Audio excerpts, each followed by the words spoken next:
बिस्मिल्लाहिर्रहमानिर्रहीम।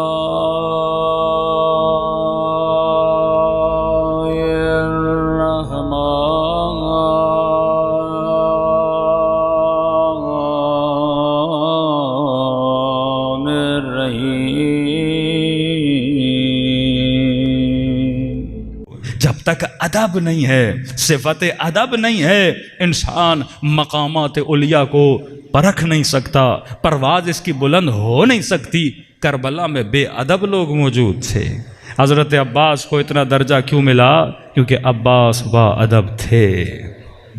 भाई तो और भी थे ना, लेकिन गाजी अब्बास का इतना मकाम क्यों बुलंद है? क्योंकि गाजी अब्बास क्या थे? बाअदब थे। अदब कितना अच्छा। रिवायत के जुमले हैं, रब्ते मुसीबत के लिए पढ़ रहा हूँ।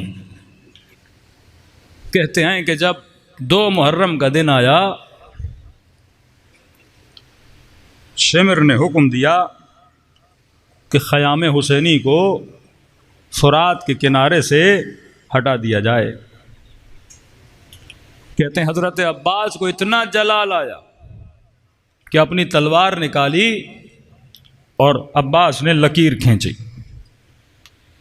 कहा, जब तक मैं जिंदा हूं, अगर किसी में जुर्रत है तो लकीर को पार करके दिखाए। कहते ये सारा मंजर इमाम हुसैन देख रहे थे। बीबी ज़ैनब फरमाती हैं, एक मर्तबा मौला हुसैन बीबी के खेमे में आए। कि भाई हुसैन, खेमे में आने की जहमत की कोई बात है? क्योंकि जब मौला के चेहरे को देखा तो मौला का चेहरा मुस्तरिफ था। कहा, हुसैन कोई परेशानी है? आपको परेशान होने की ज़रूरत नहीं, बताइए मसला क्या है? कहा, बहन ज़ैनब, अब्बास ने लकीर खींची है और ललकारा है लोगों को कि जब तक मैं जिंदा हूं, किसी में जुर्रत है तो लकीर को पार करके दिखाए। अब जाहिर है बहादुरी में अब्बास जैसी मिसाल नहीं थी। दुश्मन गाजी अब्बास से डरता भी था और खड़े थे वहाँ पे। लश्कर वाले कहते, हमने इतने जलाल में अब्बास को कभी देखा नहीं था कि तुम मेरे हुसैन के खेमे हटाओगे, तुम आले रसूल के खेमे हटाओगे, तुम्हारी ये जुर्रत। कहा कि हुसैन, फिर परेशानी वाली बात क्या है? आपकी क्या मर्जी है? गौर से सुनना, आपकी क्या मर्जी है? कहा कि बहन ज़ैनब, मैं चाहता हूं खेमे हटा दिए जाएं। तो कहा, इसमें परेशानी की बात क्या? अब्बास को बोल दीजिए। कहा कि मेरे भाई का भी तो गुरूर है, अब्बास का भी तो गुरूर है। कहा, मैं रोक रोक के बहुत रोका है अब्बास को। फरमा, बहन ज़ैनब, जब हसन के जनाजे पे तीर चले थे उस वक्त भी अब्बास बड़े जलाल में था, तलवार निकाली। मैंने कहा, अब्बास, अब तलवार निकालने का वक्त नहीं है, सब्र करो, एक मैदान आएगा उस वक्त तलवार निकालना। कहा, मेरे अब्बास ने अदब में आके तलवार को रख दिया। कहा, बहन ज़ैनब, मदीने में जब मुझसे बैत लेने आए, दरबार में इसने मुझसे बुलंद आवाज में बात की थी।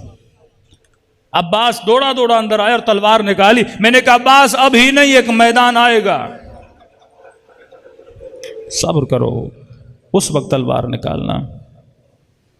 कहते बहन ज़ैनब, जब हुर ने रास्ता रोका था उस वक्त अब्बास ने तलवार निकाली। मैंने कहा, अब्बास, अब नहीं, सब्र करो, करबला।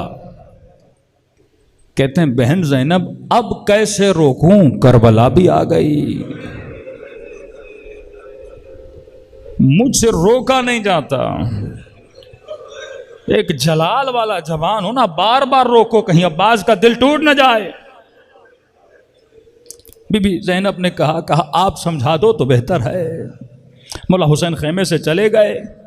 बीबी ज़ैनब ने फिज़ा को भेजा, कहा कि भाई अब्बास को बुला कर लाओ। अब खेमे से जब कोई कनीज निकलती थी ना बुलाने के लिए, तो जिसे बुलाया जाता था वो समझ जाता था कि बुलावा हरम के अंदर से आया है।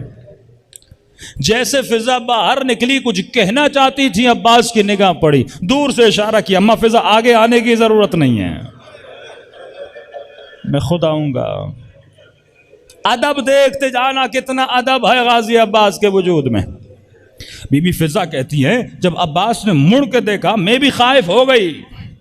चेहरे पे इतनी हैबत और इतना जलाल था, माथे पे पसीना था, आंखों में सुर्खी थी, आस्तीनों को पलटा हुआ था और जंग की हालत में खड़े हुए थे। कि जैसे मेरी तरफ आना शुरू किया ना, पास्तीनों को सीधा करना शुरू किया, माथे के पसीने को पोंछा, थोड़ी देर खड़े हुए ताकि गैज़ो गज़ब उतरे, आंखों की सुर्खी कम हो जाए। का मेरे करीब आए, का अम्मा फिजा बात क्या है? कहा कि बीबी ज़ैनब ने बुलाया है। कहा खैमे के दर पे ऐसे खड़े हुए जैसे 7 साल का बच्चा माँ के सामने खड़ा हो जाता है। अदब तो देखिए, ऐसे नहीं है कि करबला में 2 रोजे तुझे नजर आते हैं, एक इमाम का है एक गैर इमाम का है। फरमाया मेरी इजारत से पहले अब्बास की इजारत करना। मौला इतना मकाम क्यों? भाई तो और भी थे। का अदब की वजह से। तू इमाम जमाना के लिए अब्बास बनना चाहता है तो अदब तो पाल। जिस घर में अदब नहीं, जिस बेटे में अदब नहीं, जिस बीवी में अदब नहीं, जिस भाई में अदब नहीं, जिस शिया में अदब नहीं, जिस मुस्लिम में अदब नहीं, वो कभी भी सिपाही नहीं बन सकता। का खेमे के दर पे बड़े अदब से खड़े हुए, जी मेरी आकाज़ादी, ग़ुलाम हाजिर है। बीबी ज़ैनब ने कहा बास अंदर आ जाओ। खेमे के अंदर गए। जिस तरह आप नमाज में 2 जानू रख के बैठते हो, हाजी अब्बास ऐसे जानू में अदब लगा कर बैठ गए। का जी आकाज़ादी, का सुना है तुमने तलवार से लकीर खींची है। का जी आकाज़ादी। कहा कि अब्बास हुसैन राजी नहीं। कहते हैं लकीर को हटा दो, खेमे वहाँ से हटा दो। अब्बास खामोश से सुन रहे थे। बीबी ज़ैनब ने कहा अब्बास जानती हूँ तेरे गुरूर का मसला है, तूने दुश्मन को ललकारा है, बहुत बुरा लगेगा अगर तू जाके खेमे हटाए। तू लकीर खींच के आया है, तू यहीं मेरे साथ बैठ जा, मैं अकबर को भेज देती हूँ, मैं कासिम को भेज देती हूँ, मैं औना मोहम्मद को साथ में भेज दूंगी ताकि तेरे गुरूर पे आंच भी ना आए। अब्बास तो खेमे में बैठ जा। का इतना सुनना था, गाजी अब्बास खड़े हो गए। का आकाज़ादी अब्बास का गुरूर क्या होता है? अगर हुसैन ने कहा मैं खुद खेमे हटा दूंगा।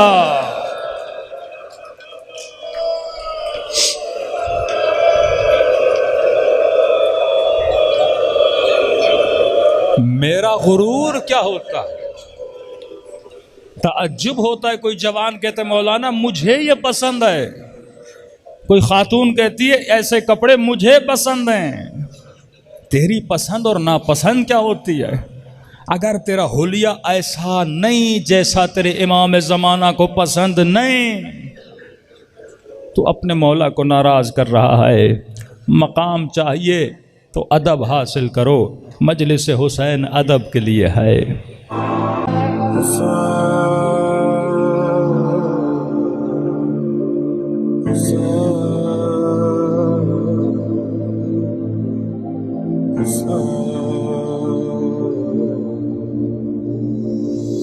Assalamu alaikum.